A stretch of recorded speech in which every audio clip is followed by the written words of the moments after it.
নমস্কার। কবি ইন্দ্রাণী মণ্ডলের লেখা কবিতা ভুতুড়ে হই। জ্যোৎস্না রাতে খেলছে বলি মামদ ভূতের ছানা, ধুলোরা দিচ্ছে গায়ে করছে না কেউ। ড্রেনের জলে আলতা গুলে পিচকিরিতে ভরে মাখাচ্ছে রং ভূতের ছানা দারুণ মজা করে।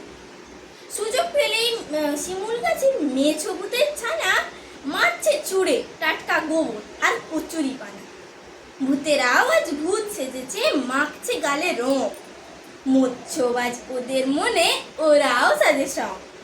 কেতপুরের কারিয়া পিরে দু হাতে রং ভরে বলছে, আমার পেট নিশো না, অং মাখাবো তোরে।